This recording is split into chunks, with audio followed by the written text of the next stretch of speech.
Welcome to reality bytes. दोस्तों, हम सब ख्वाब देखते हैं। कुछ लोगों के लिए ये सिर्फ ख्वाब ही होते हैं, लेकिन कुछ लोग अपनी बेहद मेहनत और अपनी लगन से इन ख्वाबों को हकीकत में बदल देते हैं।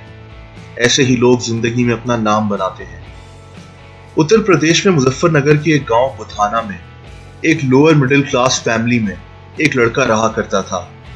इस लड़के के 7 भाई और 2 बहनें और भी थीं, और ये लड़का उन सब में सबसे बड़ा था। इस लड़के के काफी बड़े बड़े सपने थे। ये एक एक्टर बनना चाहता था।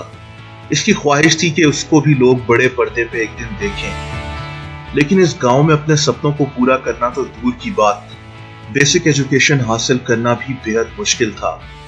ये लड़का अपने 7 बहन भाइयों के साथ बड़ी मुश्किल से अपना गुजारा कर रहा था।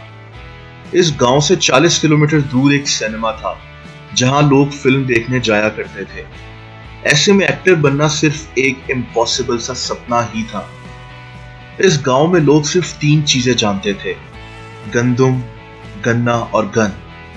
मतलब कि इस गांव में खेती बाड़ी के अलावा अगर लोग कुछ काम जानते थे तो वो गन चलाना था।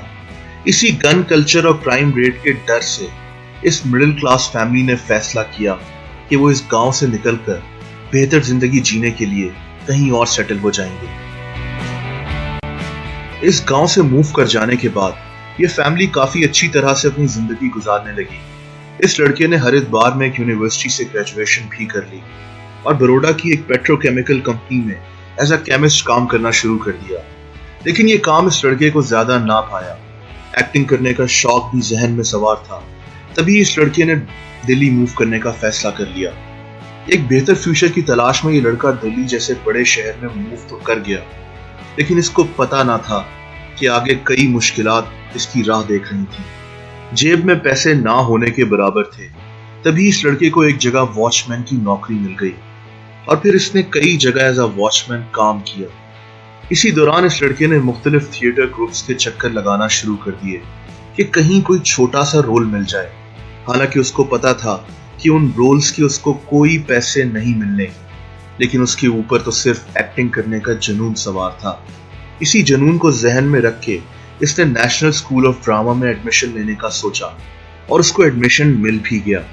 पैसे कमाने के लिए ये लड़का वॉचमैन की नौकरी करता और साथ साथ एक्टिंग सीखने के लिए इसने नेशनल स्कूल ऑफ ड्रामा में एडमिशन ले लिया था। 1996 में ये लड़का नेशनल स्कूल ऑफ ड्रामा से ग्रेजुएट कर गया। इसी स्कूल से कई और बड़े एक्टर्स भी पढ़ चुके थे, जिनमें नसीरुद्दीन शाह, अनुपम खेर और ओम पुरी भी शामिल हैं। दोस्तों, इस लड़के का नाम नवाजुद्दीन सिद्दीकी था। ये वो मौका था जब नवाजुद्दीन सिद्दीकी ने मुंबई जाके अपनी किस्मत आजमाने का फैसला कर लिया। नवाज ने अपने एक इंटरव्यू में बताया कि उनको पता था कि वो अगर क्राउड में खड़े हो जाएं तो उनको कोई नहीं पहचान सकेगा। उनकी शक्ल एक टिपिकल बॉलीवुड हीरो से नहीं मिलती थी, लेकिन फिर भी दिल में एक जज्बा था कि शायद किसी न किसी तरह से उनकी एंट्री बॉलीवुड में हो जाए। NST यानी नेशनल स्कूल ऑफ ड्रामा से डिग्री हासिल करने के बाद नवाजुद्दीन सिद्दीकी ने मुंबई मूव करने का फैसला कर लिया, लेकिन उनके पास अपना रेंट पे करने तक के पैसे ना थे। मुंबई में नवाज ने नेशनल स्कूल ऑफ ड्रामा में अपने एक सीनियर से कांटेक्ट किया और रिक्वेस्ट की कि वो उन्हें अपने घर में रहने दें। उस सीनियर ने नवाज की बात मान तो ली, लेकिन एक शर्त रखी कि नवाज रोजाना 2 टाइम का खाना बनाएंगे। इस शर्त को नवाज ने खुशी खुशी एक्सेप्ट कर लिया। यूं मुंबई में रहने की एक बहुत बड़ी मुश्किल हल हो गई। अब नवाज ने दिन रात स्टूडियोज और फिल्म सेट्स के चक्कर लगाना शुरू कर दिए, लेकिन उनको कोई कामयाबी हाथ नहीं लग रही थी। नवाज के मुताबिक कई बार उन्होंने वापस अपने गांव जाने का फैसला भी किया, लेकिन ये सोचकर ना जाते कि वहां उनके दोस्त उनका मजाक उड़ाएंगे कि हीरो बनने गया था और कुछ किए बगैर ही वापस आ गया। नवाज के इसी जुनून और मेहनत में उनको 1999 में फाइनली आमिर खान की मूवी सरफरोश में एक बहुत ही छोटा सा रोल दिलवा दिया। ये नवाज के लिए एक बहुत बड़ी बात थी। उनके लिए आमिर खान जैसे सुपरस्टार की फिल्म में काम करना एक सपने से कम ना था। इसके बाद नवाज को मुख्तलिफ मूवीज में बस कुछ सेकंड्स के रोल मिलते रहे। नवाज तो इन रोल्स को लेकर भी बेहद खुश थे और उन्होंने कभी भी हिम्मत ना हारी। इस दौरान नवाज को ड्रामा सीरियल्स और शॉर्ट मूवीज में भी छोटे छोटे रोल किया करते थे। लेकिन 2007 में नवाज को ब्लैक फ्राइडे में एक अच्छा रोल मिल गया और वहां से उनकी उम्मीद बढ़ना शुरू हो गई। 2010 में नवाज को पीपली लाइव में एक जर्नलिस्ट का रोल मिला। ये नवाज की जिंदगी का टर्निंग पॉइंट साबित हुआ और नवाज को इस मूवी से काफी पहचान मिल गई। और फिर 2011 में फाइनली नवाज को मूवी पतंग में पहला मेजर लीड रोल मिल गया। उन्होंने पतंग में एक वेडिंग सिंगर का रोल प्ले किया। पतंग बर्लिन इंटरनेशनल फिल्म फेस्टिवल में भी दिखाई गई। यूं नवाज को फिल्म इंडस्ट्री में लोगों ने पहचानना शुरू कर दिया। नवाज ने सोचा तक ना था कि कुछ सेकंड्स के रोल करते करते वो एक दिन यहां पहुंच जाएंगे। अगले ही साल 2012 में नवाज के करियर का टर्निंग पॉइंट आ गया। उनकी मूवीज कहानी और गैंग्स ऑफ वासेपुर ने बॉक्स ऑफिस में काफी अच्छा परफॉर्म किया और नवाजुद्दीन सिद्दीकी देखते ही देखते एक स्टार बन गए। उनका पोटेंशियल फाइनली दुनिया के सामने आ गया।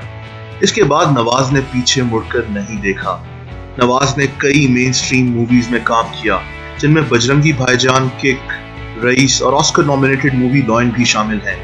एक छोटे से गांव में रहने वाला लड़का जिसको फिल्म देखने के लिए 40 किलोमीटर दूर सफर करके जाना पड़ता था, आज उन्हीं मूवीज में काम कर रहा था। नवाज ने अपने एक इंटरव्यू में बताया कि वो अपने गांव वापस जाते हैं तो जो लोग उनका मजाक उड़ाते हैं, आज वही लोग उन पर फख्र करते हैं। नवाजुद्दीन की कहानी हमारे लिए एक लेसन भी है कि अगर कुछ अचीव करने का जज्बा दिल में हो तो फिर आपकी मेहनत एक ना एक दिन आपको कहीं ना कहीं पहुंचा जरूर देती है। और अगर आप वो सब अचीव ना भी कर सकें, तब भी आपको बहुत कुछ सीखने का मौका मिलता है जो आपकी जिंदगी में बेहद काम आता है। दोस्तों, ऐसी मजीद वीडियोस देखने के लिए इस चैनल को सब्सक्राइब जरूर कर दें। अगर ये वीडियो आपको पसंद आई हो तो इस वीडियो को लाइक और शेयर कर दें। अपना ख्याल रखें। Take care and bye.